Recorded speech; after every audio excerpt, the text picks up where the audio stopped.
찬양하라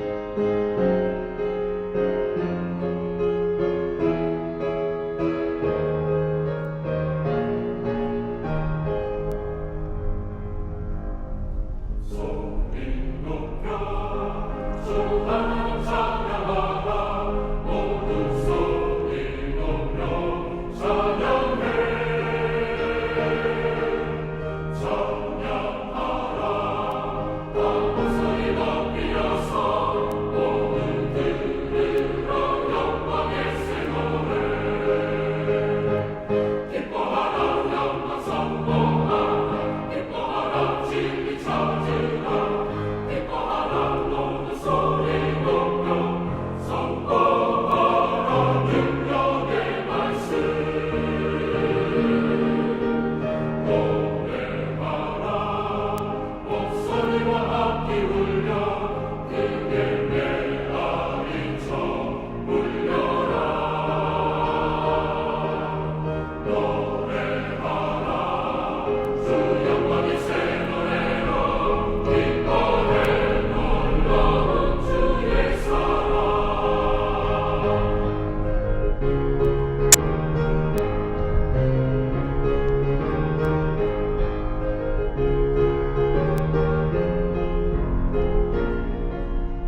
55일 안식일 이렇게 예배 시간에 함께 하신 우리 모든 교우님들 환영합니다.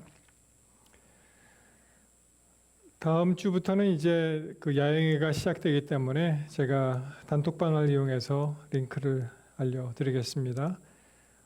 원래 예정되었던 서부 야영회가 이 코로나19로 인해서 모여서 함께 예배를 못하기 때문에 우리 주최 측과 이제 목사회에서 이것을 온라인으로 중동부와 서부가 함께 온라인으로 그렇게 예배를 하자라고 이제 의견을 모아서 다음 주부터 이제 시작되는데요. 제가 링크를 단톡방을 통해서 알려드리도록 하겠습니다. 그래서 비록 그 PUC 야영회 그 자리에는 참석을 하지 못하지만 우리 각 개인마다 가정마다 우리 온라인을 통해서 야영회를 참석하실 수가 있습니다. 아울러서 다음 주 안식일 예배에도 본교회에서 준비한 예배는 없고요. 그 야영회 함께 우리 미주 전체 교회가 그렇게 참석하도록 그렇게 하도록 하겠습니다. 함께 기도하시겠습니다. 하나님 감사합니다. 오늘 주님께서 우리에게 말씀하여 주시고 또 우리의 마음을 주님께로 향할 수 있도록 은혜를 베풀어 주시옵소서. 예수님 이름으로 기도합니다. 아멘. 오늘은 이제 십자가로 가는 길이라는 제목으로 말씀을 드릴 텐데요. 앞으로 몇 시간에 걸쳐서 우리 십자가 복음에 대해서 함께 생각해 보는 시간을 갖도록 그렇게 하겠습니다. 마태복음 16장 21절에 보면 이때로부터 예수 그리스도께서 자기가 예루살렘에 올라가 장로들과 대제사장들과 서기관들에게 많은 고난을 받고 죽임을 당하고 제3일에 살아나야 할 것을 제자들에게 비로소 가르쳤다 라고 말씀을 하십니다. 이 시대의 소망 83페이지에 보면 이런 말씀이 있죠. It would be well for us to spend a thoughtful hour each day in contemplation of the life of Christ. 우리가 매일 그리스도의 생애의 깊은 묵상의 시간을 보내면 참 좋은 일이다.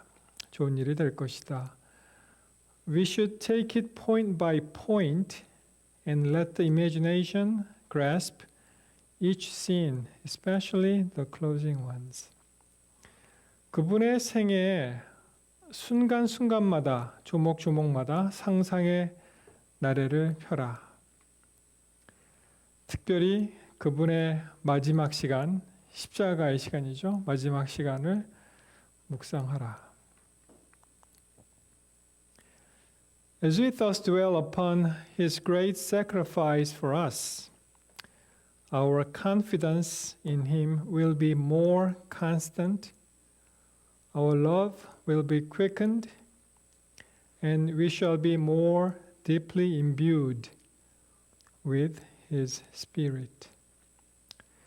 그럼으로써 우리는 그분의 위대한 생애에 거하게 되고 그분에 대한 확신이 더욱 분명해지고 우리의 사랑은 더 빨라지며 우리는 그분의 영에 더욱 깊이 물들게 될 것이다. If we would be saved at last, we must learn the lesson of penitence and humiliation at the foot of the cross.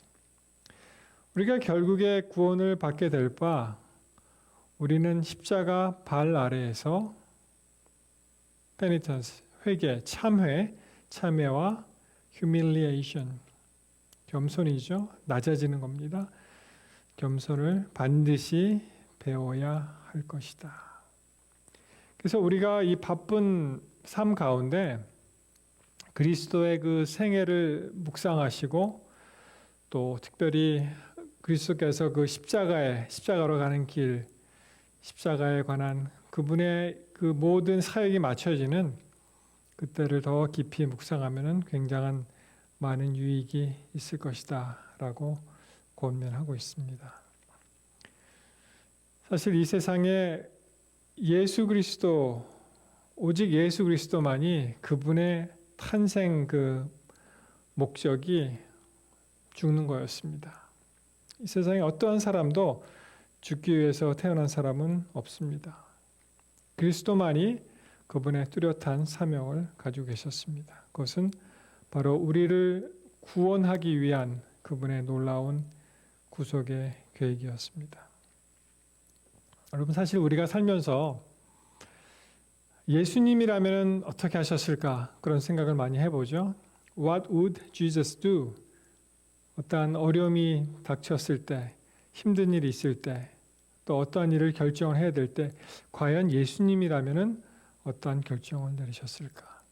그래서 그분의 어떠한 그 생애를 묵상하는 것이 굉장히 필요한 것입니다. 주님이라면 어떻게 하셨을까? 그런 대답을 구하면서 우리는 살아야 한다는 것입니다. 여러분, 우리가 자랑스러운 그리스도인이잖아요. 그리스도인이라는 그 말에 크리스천이라는 그 말에 크라이스트가 있다는 것을 잊어버리면 안 됩니다. 우리는 예수님을 닮아가는 사람들입니다. 가끔 그런 질문을 하죠. 나는 정말 그리스도인인가? 나는 참 그리스도인인가? 라는 질문에 대답할 수 있는 사람은 바로 우리입니다. 우리 자신이 우리 자신을 제일 잘 압니다. 만약에 우리가 우리를 잘 모르면은 그러면 예수님께 물어봐야 됩니다. 예수님은 우리보다 우리 자신을 더 잘 아시죠? 자, 그리스도의 사역은 사실 창세기 3장 15절에 그 원복음이라고 하죠. 원복음이 창세기 3장 15절에 나와 있는데 모든 성경은 이 이후에 이 원복음에 대한 어떠한 fulfillment, 거기에 대한 성취입니다. 내가 너로 여자와 원수가 되게 하고 너의 후손도 여자의 후손과 원수가 되게 하리니 여자의 후손은 내 머리를 상하게 할 것이요 너는 그의 발꿈치를 상하게 할 것이라. 여러분, 이 말씀 너무 잘 많이 들으셨죠? 이 영어로 보시면 And I will put enmity between you and the woman and between your seed. 이 원어에 가깝습니다. Your seed, C. 여자의 후손이 여자의 씨란 얘기죠. And her seed. He shall bruise you on the head and you shall bruise him on the heel. 그래서 여기서는 예수 그리스도의 탄생과 고난과 그리고 그 부활이 다 여기에 포함되어 있는 것을 우리가 알게 됩니다. 여자의 후손이 등장한다는 것이 나오고요. 그리고 여자의 후손은 발꿈치에 그 상처를 받게 될 것인데 이것은 치명상은 아닙니다. 예수님 십자가에서 돌아가셨지만 그렇지만 그분이 부활하셨다는 것을 우리가 알 수 있고 반면에 사단의 그 악의 세력들은 완전히 멸하게 될 것을 여기 나와 있습니다. 만약 십자가가 없었더라면 인류는 구원의 희망도 어떠한 살아갈 희망도 없었는데 바로 이 십자가의 희망이 십자가의 그 놀라운 소식이 우리로 하여금 오늘도 살아있게 만드는 원동력이 아닌가 생각을 합니다. 자, 그런데 말이죠.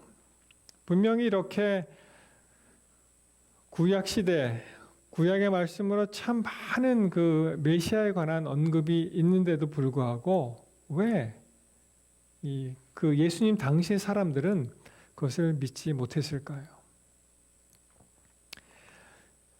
이 마태복음에도 보시면은 아까 읽은 그 말씀인데요.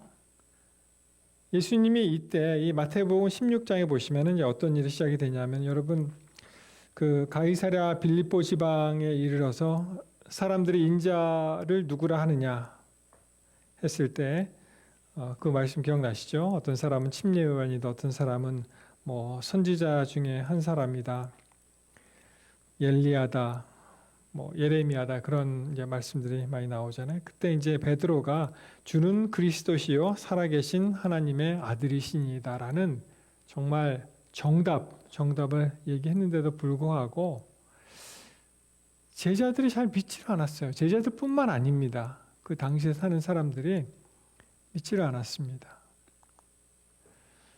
그 다음 절에 보시면 베드로가 이렇게 대답을 하죠. 베드로가 예수를 붙들고 항변하여 이르되 주여 그리 마옵소서 이 일이 결코 주께 미치지 아니하리이다. 참 방금 전에는 정답 중에 정답을 말한 베드로, 그래서 예수님한테 참 큰 칭찬을 얻은 베드로가 어떻게 해요? 예수를 붙들고 항변했다고 나옵니다. 제가 이 말씀을 읽으면서 그림을 그려보니까 막 예수님을 붙잡고 막 이렇게 강하게 항변하는 그런 모습을 볼 수가 있었는데요.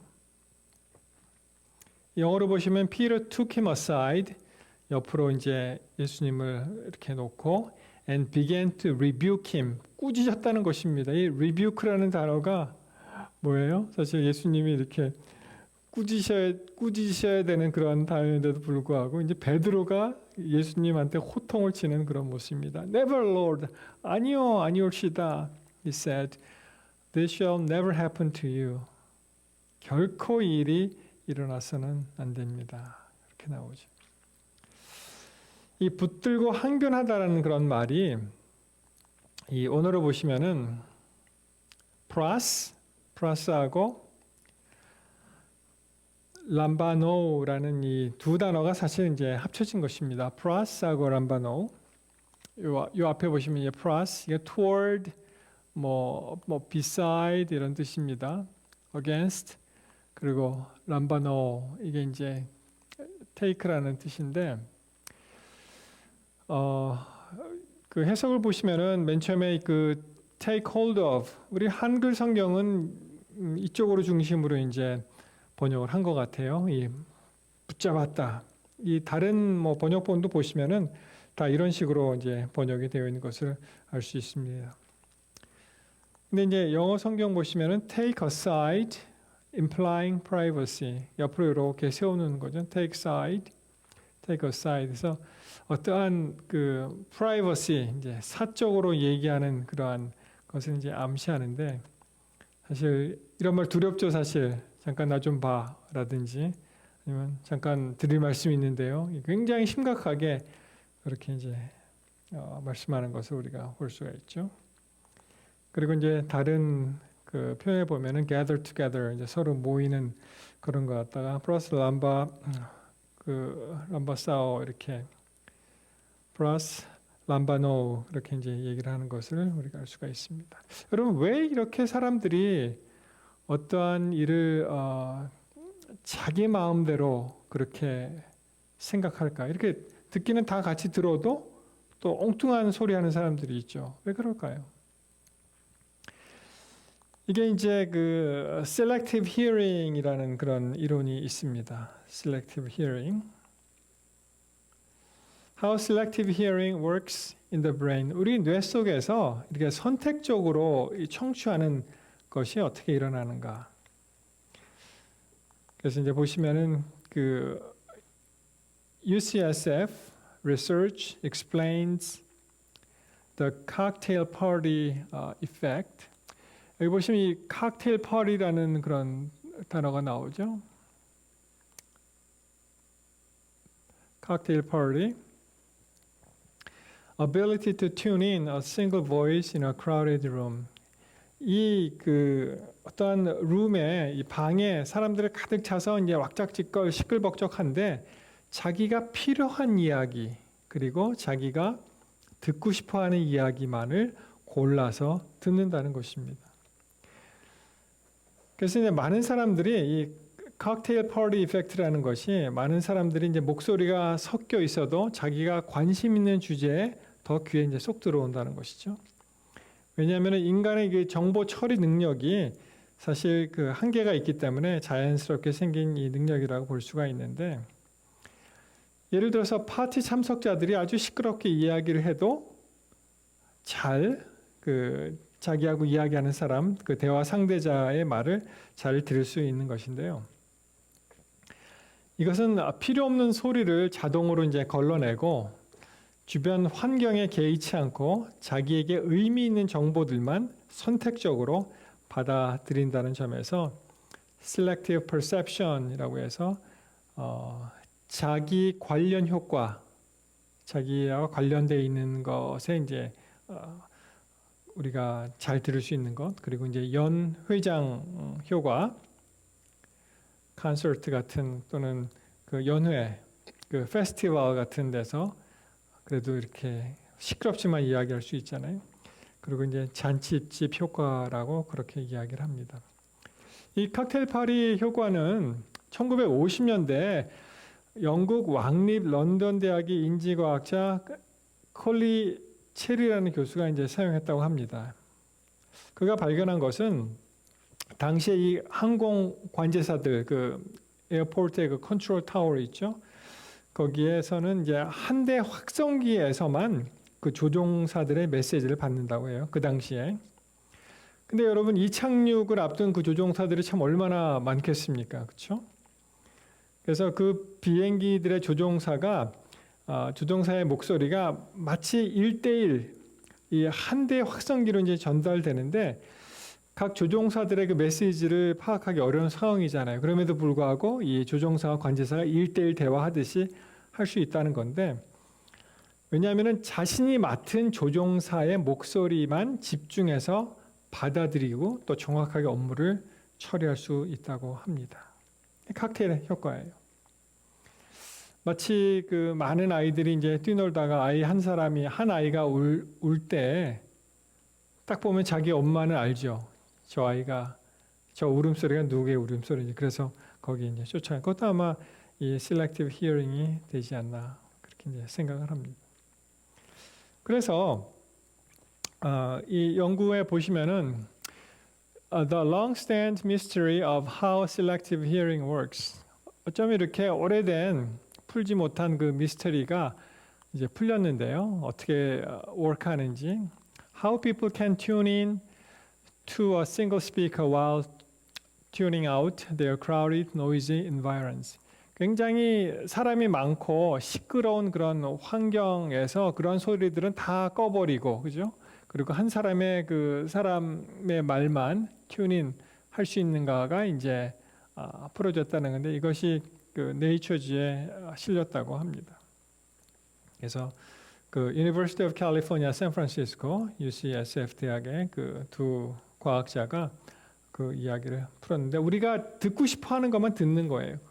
그렇게 이제 이 기계하고 다르죠. 이 사람의 뇌는 듣고 싶어하는 것, 관심에 있는 것만 들을 수가 있는데 그런데 어떻게 해요?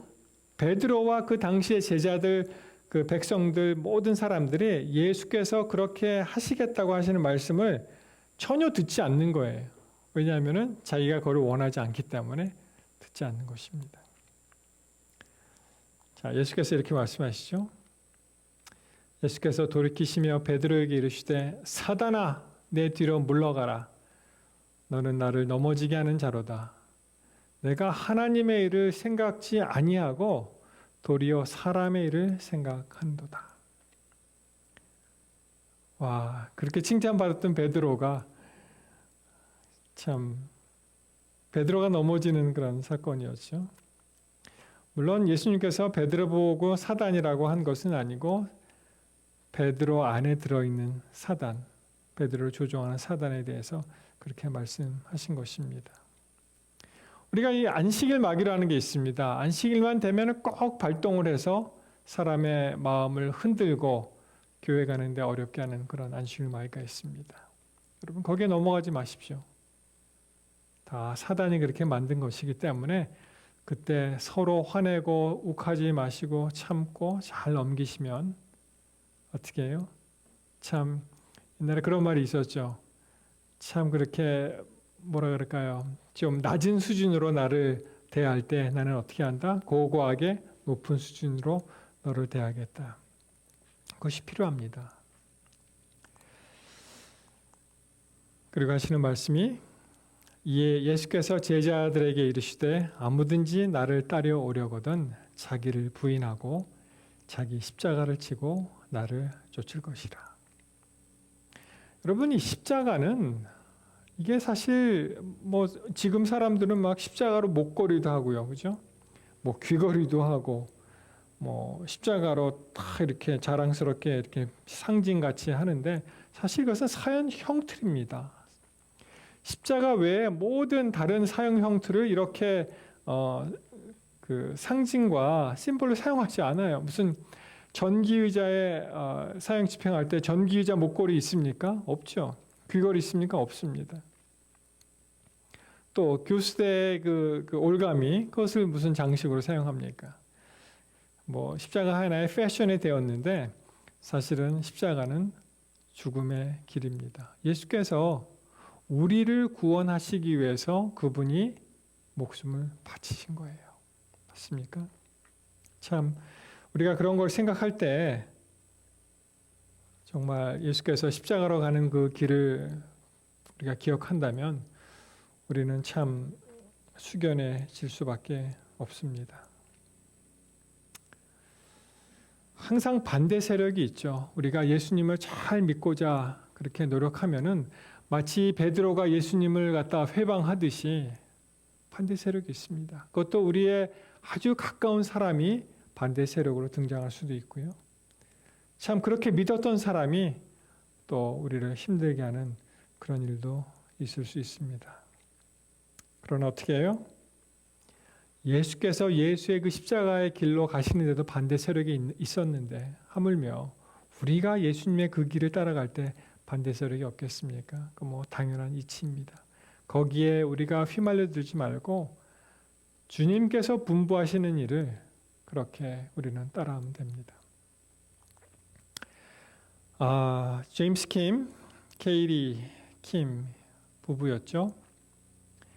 이게 2006년 그 땡스기빙 시즌이니까 벌써 한 14년이 흘렀네요.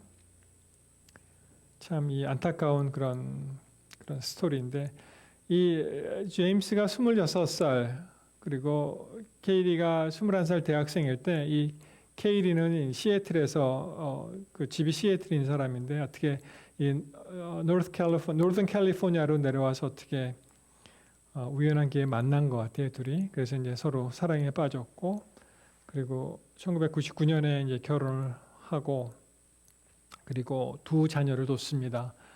페노필레는 당시 4살이었고요. 이 어린아이는 그 한 7개월 됐다고 합니다. 근데 이 제임스 킴의 마음에는 항상 좀 미안한 마음이 있었어요. 왜냐하면은 이 부인이 시애틀인데 항상 이 샌프란시스코에 살게 되었으니까 자기 부모랑 떨어져서 그래서 주로 이제 땡스기빙 때는 항상 그 처가에 가서 이제 지내기로 그렇게 해서 그 해에도 서로 이제 가족 여행을 떠납니다. 그래서 거기서 이제 땡스기빙 잘 마치고 돌아오는 길에 이제 캠핑을 좋아하고 여행을 좋아하기 때문에 어떠한 그 오레곤에 있는 산장에 가서 하루를 묵게 되는데 산장으로 가는 그 길이 굉장히 좀 눈이 많이 오고 어떻게 하다 보니까 이제 그 도로가 I-5를 타고 가다 119번인가 하여튼 거기를 타야 되는데 그걸 놓쳤는데 보니까 지도상에는 더 이렇게 다시 돌아가기보다는 더 질러가는 길이 있어서 그 길을 택하게 됩니다. 근데 결국은 이제 거기서 참 그런 좀 슬픈 일이 이제 일어났는데요. 그래서 이제 여러 차례 그 당시에는 뭐 그 내비게이션이 있긴 했지만 지금과 같이 잘 발달되어 있지 않았고요. 그리고 이제 남편이 운전을 하고 케이리가 옆에서 이제 내비게이터 역할을 했죠. 지도를 펴놓고 여기서 빠져라 이렇게 저쪽으로 가라 하는데 몇 번 이제 실수가 일어납니다. 그래서 이제 원래 가고자 하는 길을 놓치고 그리고 지도 봐서 너무 멀리 돌아가기 싫어서 이제 직진으로 가는 길을 택하고 그러다가 이제 골드 비치로 가는 길이 있으면 그리 가면 된다 그러고 아내는 이제 잠에 빠집니다. 그때 여기서 이제 표지가 나오는데 이제 이쪽 길을 가야 되는데 골드 비치로 가려면은 눈이 너무 많으니까 이게 가려져서 안 보였어요. 근데 하필이면 제임스가 이쪽 다른 길을 택하게 되었습니다. 한번 같이 보시겠습니다. 제임스는 계속 운전했지만 다른 길이나 마을이 나오지 않자 차량 휘발유 계기판을 계속 봤습니다. 이제 기름이 자꾸만 지금의 기름 상태로는 되돌아갈 수도 없었습니다. 되돌아갈 수도 운전해 오면서 아무것도 없었다는 걸 제임스는 알고 있었습니다. 휘발유가 거의 떨어져 가고 있을 무렵 부부는 너무 당황했습니다. 길이 끊겨져 있었습니다. 이제는 더 이상 길 자체가 없었습니다. 핸드폰은 산길을 들어서면서부터 연결되지 않고 있기 때문에 아무런 도움이 되지 않았습니다. 가족은 영하 10도를 오가는 오레곤 산속에서 조난당하고 말았습니다. 제임스는 차 안에 어느 정도 먹을 것이 있는지 살펴보기 시작했습니다. 아기 음식 조금과 물 몇 병, 과자 몇 봉지가 전부였습니다. 그렇게 일주일이나 지났지만 구조 헬기조차 보지 못하자 제임스는 아이들이 더 이상 버티지 못할 것 같다고 판단했습니다.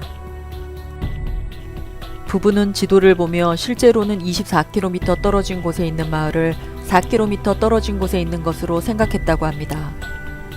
아침 7시 30분쯤 제임스는 도움을 요청하러 나갔다가 점심 무렵에 돌아오겠다고 아내에게 약속하고 바지 두 벌을 입고 차량이 올라온 방향을 향해 내려갔습니다. 그러나 제임스는 결국 가족에게 돌아오지 못했습니다. 경찰은 산속을 수색하다가 제임스의 옷가지가 떨어져 있는 것을 발견하고 따라가서 30cm 눈 밑에 있는 그의 시신을 발견했습니다. 옷가지를 통한 이동 경로를 추정하면 제임스는 25km를 걸었습니다. 눈 덮인 산길을 감안하면 제임스는 많은 체력을 소모했고 매우 지쳐 있을 것으로 생각됐습니다. 그는 운동화를 신고 있었기 때문에 출발하고 얼마 안 돼서 발이 얼었을 것으로도 추정됐습니다. 하지만 제임스에게는 선택의 여지가 없었습니다. 타이어 네 짝도 모두 태웠고 음식물과 추위를 아이들뿐만 아니라 자신들도 오랫동안 견딜 수 없다는 걸 알고 있었기 때문입니다. 조난당하고 12일 만에 35살의 제임스는 겉옷을 벗은 상태로 30cm 눈속 밑에서 엎드려 사망한 채 발견됐습니다. 그의 동선을 보면 너무 아쉬운 점이 있었습니다. 제임스가 만약 큰 길을 계속 따라 서쪽으로 갔으면 국도를 만나서 지나가는 차량에 도움을 요청할 수 있었습니다. 너무나 아쉽게 사망한 제임스 킴의 소식에 미국 전체가 슬픔에 잠겼습니다.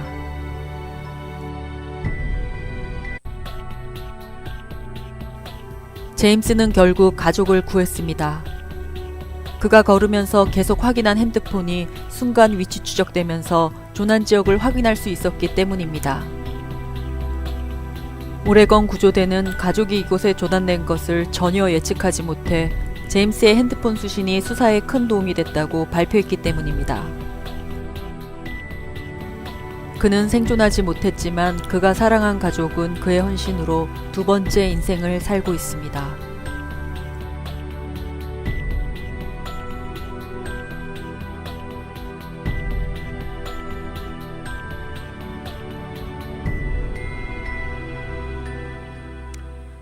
예, 참 안타까운 그런 사건이었습니다. 결국은 이제 헬기 구조에 의해서 그 다른 가족들은 살아났는데 그만 가족을 살리기 위해서 나간 남편이요 아버지는 젊은 아빠는 이제 돌아오지 못할 길을 가게 되었죠. 이 사진이 이제 헬기가 이제 결국은 구조해서 그 케일이 이제 그 장면이고요. 이 지도가 이제 보시면은 차가 이제 여기에 파킹된 것을 이제 헬기가 구조하게 되었고 한 일주일을 견디다 보니까 뭐 그 사이에 많은 일이 이제 있었습니다. 뭐 하루 이틀은 지나가지만 이제 연료도 떨어지고 또 이제 동상에도 걸리게 되고 그리고 나가서 뭐 벨이나 이런 걸 따서 먹었지만 뭐 아이들도 이제 점점 기력이 없어지고 그래서 이제 도움을 구하러 이제 나가게 된 것이죠.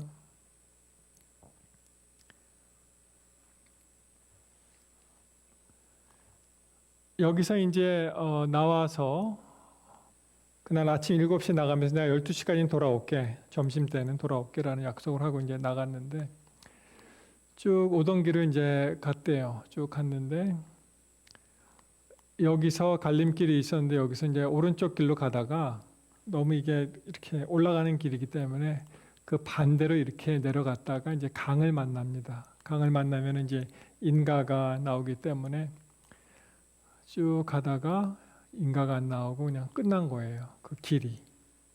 그래서 여기서 그 팬츠 바지가 발견이 되었고요. 바지를 2벌을 가져가서 한 벌을 여기다 놓았고, 그리고 여기다가 이제 또 다른 또 의복들이 발견이 되었고, 그의 시신이 여기서 이제 발견이 되었습니다. 차로 못 간 거죠. 이제 그 방향 감각을 잃었으니까. 여기서 만약 이 국도 23번 쪽으로 갔으면은 지나가는 차량들에게 어떻게 구조가 되지 않았을까 그렇게 사람들이 안타까워합니다. 그러나 그가 나가서 이 핸드폰으로 이제 그 시그널이 들어오는 것을 보고 이제 사람들이 그를 이제 구할 수가 있었는데 대충 어디인지 알 수 있으니까 그래서 나머지 사람들은 나머지 가족들은 살았고 아빠는 세상을 떠나게 됩니다. 여러분 이 스토리가 예수님 스토리 같지 않으세요? 예수님이 우리를 구하시러 그분이 돌아가심으로 우리가 다시 살 수 있게 된 그 스토리. 더욱 그 스토리의 놀라운 것은 이 제임스의 아버지 되시는 분이 그분이 유명한 벤처 사업가 좀 이렇게 부유하신 편인데 그분이 사설 헬리콥터 3대를 동원해서 그 공식적인 그러한 순찰을 못할 때 사설 헬리콥터를 띄워서 거기에다가 곡식, 그 양식 같은 거를 이렇게 뿌리고 뭐 물론 그 낙하 지점이 잘 안 맞았기 때문에 그것을 혜택을 보지는 못했지만 그리고 편지도 쓰고 이제 구조가 시작되었으니 조금만 참아라.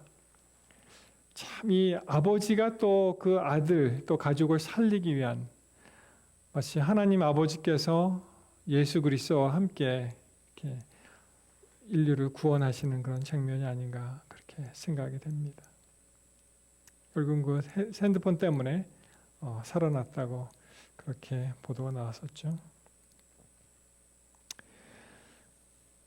여러분 요한일서 4장 9절에 보시면 하나님의 사랑이 우리에게 이렇게 나타난 바 되었으니 하나님이 자기의 독생자를 세상에 보내심은 저로 말미암아 우리를 살리려 하심이니라. 딱 한 가지 이유입니다. 예수께서 돌아가신 이유는 우리를 살리기 위해서 이미 인간이 죄를 짓기 이전에 플랜을 다 세워놓으셨잖아요. 만약 이렇게 되면 플랜 A, 플랜 B 다 세워놓으셨습니다. 그리고 적극적으로 구원하시기 위해서 예수께서 이 땅에 오신 것입니다. 마태복음 16장 25절 우리도 다 예수님을 따라가는 사람 아니겠습니까? 그렇죠? 누구든지 제 목숨을 구원코자 하면 잃을 것이요 누구든지 나를 위하여 제 목숨을 잃으면 찾으리라고 예수님께서 말씀을 하십니다. 사랑하는 성도 여러분, 이 귀한 말씀은 오늘 하늘의 축복으로 받아들이시고 그리고 오늘도 내일도 계속 그리스도를 닮아가기 위해서 우리 노력하는 성실하게 살아가고자 애쓰는 믿음의 승리자가 되시기를 이 시간에 간절히 바랍니다. 사실 우리가 우리 목숨을 잃으면 무슨 소용이 있겠습니까? 그럼에도 불구하고 예수 그리스도께서 피값으로 우리를 사셨기 때문에 우리에게 아직도 희망이 있는 것입니다. 아무쪼록 이 몇 번에 걸쳐서 함께 말씀을 나눌 때 예수님의 사역을 깊이 묵상하시고 거기서 참 귀중한 그러한 하나님의 사랑을 깨닫고 기뻐하는 우리 모든 성도들이 되시기를 바라면서 말씀을 마치겠습니다. 우리 기도하시겠습니다.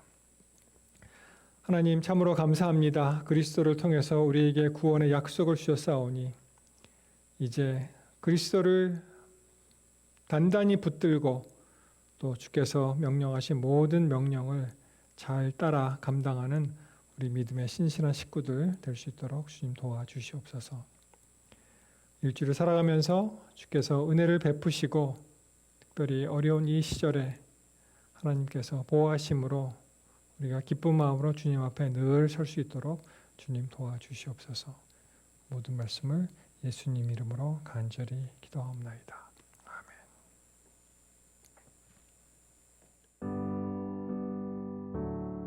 세상이 흘러가는 대로 살아왔습니다. 지금껏 살아왔던 세상에서 앞으로도 계속해서 살아갈 것이라 착각했습니다. 수십 년 전부터 들어왔던 재림의 징조들, 수없이 배웠던 성경의 예언들, 세상에서 살아오는 시간 동안 그런 것들에 대한 나의 신앙은 무뎌졌고 재림의 소망이 아득해지면서 뜨거웠던 믿음도 서서히 식어져 갔습니다. 그러나 세상이 급변하기 시작했습니다. 말씀으로만 들어왔던 시대의 징조들이 눈앞에서 성취되고 있습니다. 내가 내 행위를 아노니 내가 차지도 아니하고 뜨겁지도 아니하도다. 이제는 다시 뜨거운 믿음을 회복하기 원합니다. 잠에서 깨어 가까워진 구원을 준비하고자 합니다. 경성의 말씀 앞으로 나아가고자 합니다. 예언의 진리가 우리 가운데 있습니다. 예언의 말씀이 우리를 어둠에서 빛으로, 사망에서 생명으로 옮기실 것입니다. 이런 일이 되기를 시작하거든 일어나 머리를 들라. 너희 구원이 가까웠느니라.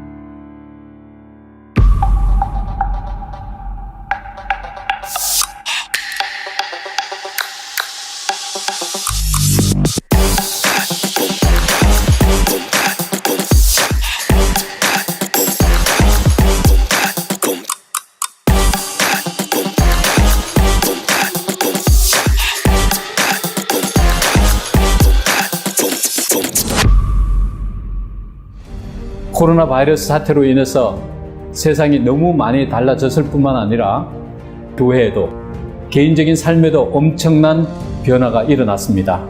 새로운 각성과 미래를 향한 개혁이 있어야 하겠습니다. 미주교회 협회는 동서부 목사회와 함께 온라인 미주 연합 야영회를 열기로 결의했습니다. 총 주제는 일어나 머리를 들라로 정했고 새벽 강의는 한국 춘천 은하수 교회를 담임하고 계신 윤호영 목사님께서, 오전 건강 강의는 세크라멘토 교회 신형걸 박사님께서, 저녁 강의는 프레지노 교회 김정한 목사님께서 해주실 것입니다. 사랑하는 성도 여러분, 이 거룩한 집회를 위해서 기도해 주시고 이 집회가 여러분의 영적 각성과 성장에 큰 역할을 하기를 간절히 바라오며 특별히 예수님의 오심을 위해서 잘 준비되기를 주님의 이름으로 축원합니다.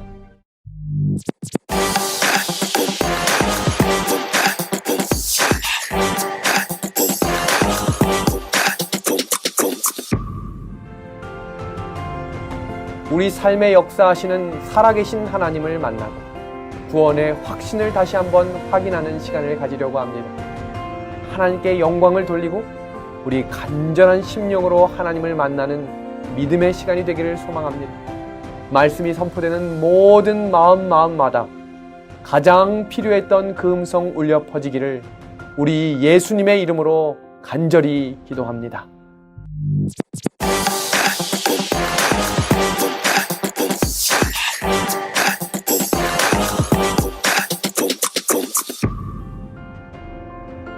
CPR이 무엇인지 아시죠? CPR을 할 때 입으로 숨을 불어넣습니까? 아니면 코로 숨을 불어넣습니까? 당연히 우리가 입으로 숨을 불어넣어 주잖아요. 창세기 2장 7절에 보면 하나님은 자신의 생기를 코로 불어넣었다고 성경에 말씀이 나오거든요.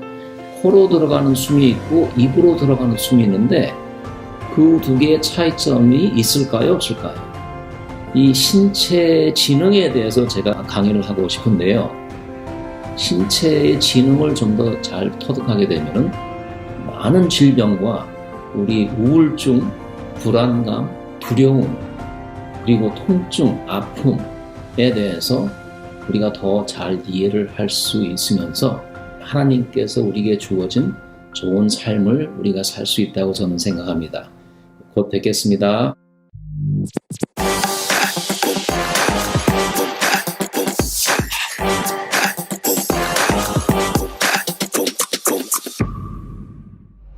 지진으로, 전쟁으로, 폭동으로, 이 코로나 바이러스로 인하여 무서워하고 두려워하며 기절합니다.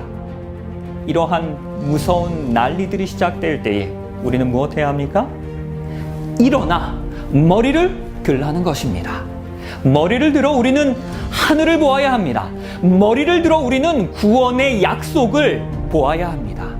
징조를 보며 우리를 향하여 걸어오시는 우리 구주 예수 그리스도의 발자국 소리를 들어야 합니다. 이 아영의 저녁 강의의 주제는 일어나 머리를 들라입니다. 이 무서운 시대 가운데서, 이 두려운 시대 가운데서 우리가 두려워하지 말아야 할 희망의 이유를 함께 찾아가기 원합니다. 우리 모든 성도님들을 미주 동서부 연합 야영회로 초청합니다.